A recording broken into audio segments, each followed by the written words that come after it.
Talk to Andrea Thomas right now. She joins us via Skype. Thanks so much for being with us, Andrea. Oh, thanks for having me this year. I'm not going to really fond and talk about Christmas shopping. All right, we'll stay away from that. Could you start off by telling us about your role as co-director, vocalist, and songwriter speaker at the Vigil Project?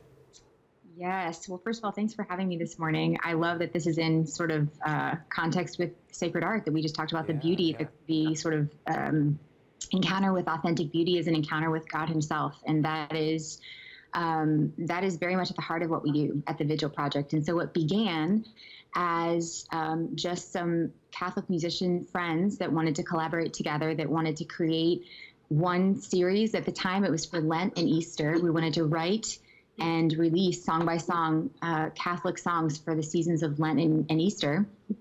Within 30 days' time, our best effort could not have produced. Our videos were viewed in like 100 countries or something crazy like that. And we sort of knew that maybe God was up to something more. And so we got some requests to then do a series for Advent and Christmas in the same vein, which is the video that you just played. That's one of those songs called In Need of a Savior. And then we started getting requests to come and play and worship with communities. And we just really had to discern whether or not God was calling us to do that. And all of our hearts were very much there. And so now we are a nonprofit organization. So I serve as co-director of that nonprofit. And I continue to be an artist and songwriter for the organization as well. Andrea, you know, Advent is a really unique time for us as believers, and I mean, it is the most wonderful time of the year. So I guess my question is, how is the Vigil Project kind of observing and drawing out the incredible themes that Advent asks us to focus in on? How are you helping us to observe this new church year? Well, our name, the Vigil Project, so many people ask why. Why is it called Vigil, the Vigil Project? Advent, I believe, comes from a Latin word meaning coming. So we're waiting for the coming of the Lord, and we wait.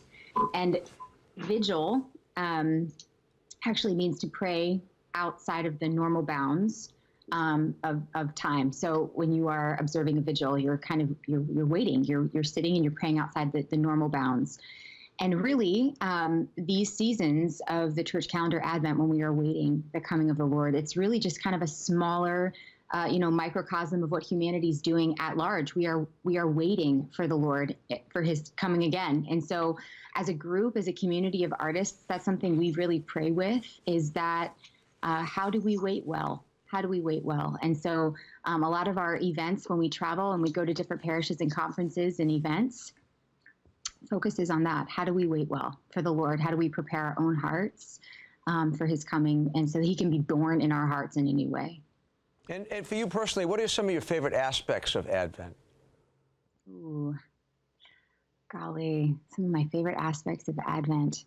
I feel like it's twofold. The spiritual side is so, I really think it is. We can either brush past Advent and sort of go and light the Advent candles each week and go through the motions, or I find that it's this incredible opportunity that God gives us to actually allow our hearts to be tilled, to allow him to be sort of born in these areas in a new way, in a different way, in a more deep way. So spiritually, I really look forward to Advent, because that song you just played, In Need of a Savior, that's about the ache of the chosen people waiting for a Savior. And I feel like now in my life, probably all of us can relate to an ache of sorts, of waiting on God to enter into a need in our hearts, in our families, in our situations, whatever it is. So I look forward to that spiritually. And then I think on the human side of things, I love this season. I think that there's something magical and beautiful, and I love the aesthetic of Christmas too. So I would say that it's sort of twofold. I love both. Great answer. And I know at this time of year, people are always looking to not get so caught up in all the hustle and the bustle, as they say, but to really insert a deeper spiritual element to their lives. So how can people sign up for Advent resources and learn more about the Vigil Project? Yes, all of our resources, one of our sort of a key piece of what we desire to do is to basically just create art and beauty with and for the church. And so all of our resources purposefully are totally free on our website, which is thevigilproject.com. So we would love we would love for any of your listeners, viewers, to take advantage of that. We release new music every single week. You can sign up for that completely for free as well. So our hope is that it just blesses people through the Advent season, but then we actually do have music for each season of the church calendar too. Andrea Thomas, stay warm, keep smiling, and may I be the first to wish you a very Merry Christmas. You as well. Okay, God bless.